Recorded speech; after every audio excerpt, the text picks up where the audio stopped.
सगळ्यात महत्वाचा प्रश्न माझा असा की गोकुळची जन्मतारीखच माहित नाही आम्हाला. इथूनच सुरुवात आहे. सी आपल्या ग्रंथांमध्ये ना खूप काही असतं. म्हणजे एखादा व्यक्ती समोर आला की याची रास कोणती असेल, लग्न कोणतं असेल, याची जन्मतारीख कोणती असेल, त्यासाठी एक प्रश्नकुंडली म्हणून आमच्याकडे माध्यम असतं की जेव्हा प्रश्न पडला, कारण हा प्रश्न काही आपल्याला रोज नाही पडत, कधीतरी पडतो. आणि मला केव्हा पडेल की जेव्हा तुम्ही आज हा प्रश्न विचारला, तर ती या क्षणाची एक प्रश्नकुंडली असते. त्याच्यावरून आपण सहज शोधू शकतो की यांची जन्मतारीख कोणती असावी. मग त्याच्यात 2-3 बाबी असतात. एक तर जसं तुमचं लग्न केव्हा होईल हे आपण पत्रिकेतून योग सांगू शकतो. लग्न झालेल्या तारखेवरून तुमची जन्मतारीख काय असेल हे देखील शोधता येतं. ओके. तुम्ही जो संघर्ष केला किंवा तुम्ही आज जे करत आहात त्याच्यावरून तुमची जन्मतारीख शोधता येते. तर आपण बघूया, खूप कठीण नाही आहे. माझ्या अभ्यासाप्रमाणे, माझ्या माहितीप्रमाणे तुमची जन्मतारीख येईल 13 ऑगस्ट 1990 सकाळी 11:22. सोलापूर. काय म्हणू इच्छिता? पण हा म्हणत होता की 14 ऑगस्ट असावी हा आईच्या म्हणजे म्हणण्यानुसार. ऍक्च्युली काय आहे, जसं की नेहमी आधी काय व्हायचं की साधारण शाळेमध्ये दाखल केल्यानंतर 1 जून, कारण 1 जूनला शाळा सुरू होते होय. आणि आपल्या भारतात नव्हे म्हणजे भारतातच म्हणता येईल की कित्येक अशी लोक आहेत सरकारी बर्थडे साजरा करतात. ही गंमत त्यातला सांगते. आमच्याकडे जे जातक येतात हं. त्यातले अनेक जातक ज्यांची जर जन्मतारीख 1 जून असली तर आम्ही ती पत्रिका बाजूला ठेवतो आणि स्वतः संशोधन करतो. वा कारण भारतात 1 जून तारीख आली की ती 80% 90% प्रॉब्लेमॅटिक असते. ओके. आणि भारतात अगोदर अशा पद्धती नव्हत्या. म्हणजे तरी तुम्हाला बऱ्यापैकी माहिती असेल किंवा नसेल, आमच्याकडे असे लोक येतात की संध्याकाळी गुरं घरी येत होती. देवा. बाळाचा जन्म झाला. हा, याला तरी एक ठीक आहे. हा. आमच्या दारात भाजीवाली आली आणि बाळाचं जन्म झालं. म्हणजे असं कोणत्याही गोष्टी त्या काळातले लोक सांगत होते. ते त्यांच्या जागी बरोबर होते. बरोबर. तेव्हा एवढ्या यंत्रणा विकसित नव्हत्या. त्यामुळे याचं काही वाईट वाटून घेण्याचं कारण नाही. नाही, वाईटचं पण नाही आणि असं कित्येक लोकांचं होऊ शकतं होऊ आणि झालेलं आहे. शकतात, खूप तर होतात. त्यानंतर मग काय झालं की मी विचार केला की चला आपण शोधून तरी काढू की आपली तारीख काय आहे. बरं. मग मी जसं माझ्या आईला विचारलं की जरा हा. नीट आठव, आणि त्यावेळी जसं प्रगती आत्ता जेवढं आहे तेवढं तेव्हा काही नव्हतं ना, फोटो काढण्यासाठी मोबाईलही नव्हतं तेव्हा. त्यामुळे मग असंच चर्चा करता करता करता ती म्हणाले की मीच म्हणालो की माझं नाव गोकुळ ठेवलंयस तर का. हम्म. तर मग तिला असं म्हणणं होतं की गोकुळ नाव ठेवण्याचं कारण हेच आहे की मी जन्माच्या आदल्या दिवशी का जन्माच्या दिवशी गोकुळ अष्टमीचा जो उपवास असतो तो होता. बरं. त्याच्यानंतर मग दुसऱ्या दिवशी दहीहंडी किंवा 15 ऑगस्ट असं काहीतरी ते झेंडावंदन वगैरे होतं. ते 15 ऑगस्ट होतं काय होतं तिला आठवत नाही. हा. झेंडावंदन म्हणजे ते 15 ऑगस्टच असणार. मग मी विचार केला की ठीक आहे, नीट आठवलंय ना तुला, हेच असेल ना. बरोबर. 2-3 वेळा विचारलं, नीट आठव आठव. मग ती जुनी 7वी झालेली तिची. अच्छा. आणि खूप सुलतानपूर नावाचं गाव आहे, माढा तालुका, जिल्हा सोलापूर, खूप आतमध्ये गाव आहे ते. आणि मग ते मी स्वतः अंदाज लावला की आता एवढं प्रगत झालंय तर आपण ऑनलाईनच बघूया हम्म. की 1990 मध्ये साधारण गोकुळ अष्टमीचा उपवास कधी होता. हम्म. मग मी ते ऑनलाईन रिसर्च केल्यानंतर माझ्या लक्षात आलं की 14 ऑगस्ट येते. हम्म. मग आधी 1 जून साजरा करत होतो. त्यानंतर 14 ऑगस्ट साजरा केली. आणि आता यापुढे आता तुमच्या 13 ऑगस्ट. तुमच्या म्हणण्यानुसार आता अभ्यासानुसार असं येते की 13 ऑगस्ट आहे. आता अगदी हा आपण न्यूमरॉलॉजीनेही गेलो ना तर 13 ऑगस्ट मध्ये अंक येतात 1 आणि 3. 1 हा सूर्याचा अंक आहे आणि 3 हा गुरुचा अंक आहे. हे दोन्ही गुण तुमच्यात तंतोतंत भरलेले आहेत. त्यामुळे 13 ऑगस्ट ही तुमच्यासाठी परफेक्ट डेट आहे. अच्छा. मग आता आपण तसं आता करूया. मी 13ला खरंच करू शकते. कारण काय होतं, मी बऱ्याच वेळेला असं झालंय की आता काय करायचं, 1 जूनला करायचं तुझा बर्थडे साजरा का 14 ऑगस्टला करायचा का 13, सगळं करून झालंय आपण मॅडम. बरं. 1 जूनला केलाय, एकदा बरं. 13 किती 13 ऑगस्टला केलाय, 14 ऑगस्टला केलाय, म्हणजे सगळं करून बघितलंय. पण आता म्हणलं काय करायचं आता तुझा बर्थडे, मला वाईट पण वाटतं आणि मला काय याच्यावर बोलायचं. नाही, यांचा जन्म म्हणजे बर्थडे आपण यापुढे 13 ऑगस्टला करू. कारण हे Yes. 100% त्यांची पत्रिका 13 ऑगस्टची पत्रिका पाहिली ना तर अगदी राजयोगकारक आहे, अग्रेसिव्ह आहे, केअरिंग आहे. पत्रिकेत चतुर्थेश पंचमेश म्हणजे केंद्र त्रिकोण राजयोग आहे. क्रिएटिव्हिटीचं स्किल जे इथून आपण पाहतो तो तृतीयाच्या तृतीयात गेल्याने भावात भाव नियम खूप प्रबळ झालेला आहे. हे लोक प्रोडक्टिव्ह काम करतात.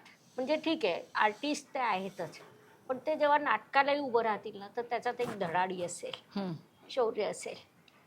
लिखाण करतील ते वेगळं असेल, दिग्दर्शन करतील ते वेगळं असेल. म्हणजे इतरांचा विचार जिथे थांबतो तिथून यांचा सुरू होतो. आणि हे लोक नेतृत्व करतात. संकट आलं तर सगळ्यात पुढे असतात. म्हणजे अगोदर शांत बसतील, पण जर संकट आलं तर सगळ्यात प्रश्न सोडवणारे हे असतात. बरोबर आहे. तुम्हाला कोणी तिरप्या नजरेने पाहिलेलं यांना चालणार नाही. कारण की त्यांच्या दृष्टीने केअरिंग करणं, फॅमिली सांभाळणं, तुम्हाला खाऊ पिऊ घालणं, तुमच्या डोळ्यात अश्रू न येऊ देणं, ही सगळी त्यांची जबाबदारी आहे. आणि हे सगळं 13 ऑगस्टची पत्रिका सांगते. या पत्रिकेचं अजून एक वैशिष्ट्य आहे. आम्ही म्हणतो राहू 10 में दुनिया बस में. इथे राहू चंद्राच्या दशम स्थानात आहे. ज्यावेळी ॲक्टिवेट होते ही पत्रिका, तेव्हा संपूर्ण विश्व एकत्रित करण्याचं सामर्थ्य त्याच्यात असतं. म्हणजे आज जर तुम्ही इथे असाल तर इथे पोचता, इथे असाल तर इथे पोचता. विवाहानंतर भाग्योदयाची पत्रिका आहे. म्हणजे एवढे प्लस पॉईंट आहे या पत्रिकेला आणि खूप वेगळं पण आहे. आणि विशेष म्हणजे त्यांच्या व्यक्तिमत्वाला, दिसण्याला, केसांच्या हेअरस्टाईलला, बसण्याच्या पद्धतीला ही पत्रिका मॅच होते. आता ते प्रचंड कन्फ्यूज आहे की हे खरंच आहे का. म्हणजे हे त्यांची बॉडी सांगत असते आणि ते पत्रिकेत आम्हाला दिसत असतं. म्हणजे आम्ही काही खूप वेगळं करतो का, तसं नाही. म्हणजे त्यांची बसण्याची पद्धतही आम्हाला सांगते की हे नेमकं कोणत्या राशीचे, राशीत तो चंद्र किती अंशावर असेल, चंद्र मंगळ योग काय असेल, गुरु मंगळ योग काय असेल, गुरु रवी काय म्हणतायत, तर हे आम्हाला सांगत असतात. यांना जर तुम्ही सांगितलं हे तुला जमणार नाही, एखाद दिवस बोलून पहा, ते काम झाल्याशिवाय राहणार नाही. नाही, हे खरं आहे. मला अनुभव आहे या गोष्टीचा. मी म्हणाले खूप वेळा की नाही रे, नाही होणार, अरे नाही रे, झालं रे, असंच होतं म्हणजे माझ्याकडून. कारण त्यासाठी ते काय करतील व्हॉट एव्हर, तो त्यांचा इश्यू आहे, पण ते काम झाल्याशिवाय हे स्वस्त बसणार नाही. अशी ही पत्रिका आहे. आणि 14 ऑगस्टची पत्रिका यांना मुळातच मॅच होत नाहीये. ओके, म्हणजे थँक्यू खरंच, मला तारीख मिळाली त्याची. नाही, हे आपल्या ग्रंथांचं सामर्थ्य आहे. कन्फ्यूज असा विषय नाही. म्हणजे मला माहित नाही, आता तुमची आमची भेट झाली आहे, कदाचित खोल अभ्यास होईल, पण मला असं वाटतं की जोपर्यंत आपल्याला त्या गोष्टीतलं, आता तुम्हाला नॉलेज आहे आमच्यापेक्षा जास्त, तर आपण त्याच्यावर किती आणि कसं बोलणार. कन्फ्यूज म्हणण्यापेक्षा मला असं वाटतं की आपण किती त्या गोष्टी मानाव्यात, किती न मानाव्यात आणि कशा मानाव्यात, किंवा आता जे काही जग आपलं इतकं पुढे मागे जे काय म्हणतो आपण, तर आता काही गोष्टी म्हणतात सायन्स आणि बाकी एकत्र जर जॉईन केलं तर कुठेतरी काहीतरी संबंध येतो. पण मला असं वाटतं की अजून खोलात जाऊन ते चेक केलं पाहिजे की म्हणजे कसं वर्क होतं आणि काय. आता मला तुम्हाला असा प्रश्न विचारायचा वाटेल की तुम्ही टायमिंग सगळं, जे माझ्या आईलाही माहित नाही, जिने जन्म दिला तिलाही माहित नाही टायमिंग किंवा जे तारीख सांगितली, तर तुम्ही कुठल्या स्ट्रॉंग बेसिसवर हे सांगितलं की हे तुमचं करेक्ट आहे, आणि अभ्यास कसा केला. आता आपण पहिल्यांदाच भेटलोय, होय, तर ती शक्ती तुमच्याकडे कशी. नाही, शक्ती नाहीये, शक्ती म्हणण्यापेक्षा एक स्टडी शास्त्राने सोपं करून ठेवलंय. माझं असं म्हणणं आहे की तुमच्यासारखे अनेक लोक संभ्रमित असतात. जिथे विज्ञान संपतं तिथे आपलं अध्यात्म सुरू होतं. आणि अनेक वेळा असं घडतं की म्हणजे तो विषय वेगळा आहे, पण तुम्ही बोललात म्हणून सांगते. कारण आमच्या शास्त्राला कोणी शंका दाखवली की आम्हाला त्रास होतो. शंका म्हणण्यापेक्षा नाही, मी योग्य शंका आहे. नाही म्हणत, आता त्यातलं मला नॉलेजच नाही ना. मान्य आहे, योग्य आहात. कारण की तुम्हाला जे बाहेरचे संस्कार येतात त्यातून असं वाटणं स्वाभाविक आहे. पण मला एक सांगा, क्वांटम फिजिक्स हा विषय विज्ञानाने केव्हा शोधला? आता 2024 मध्ये. क्वांटम फिजिक्स हा विषय आपल्या वेदांमध्ये आजच्या 5000 वर्षापूर्वी लिहिलेला होता.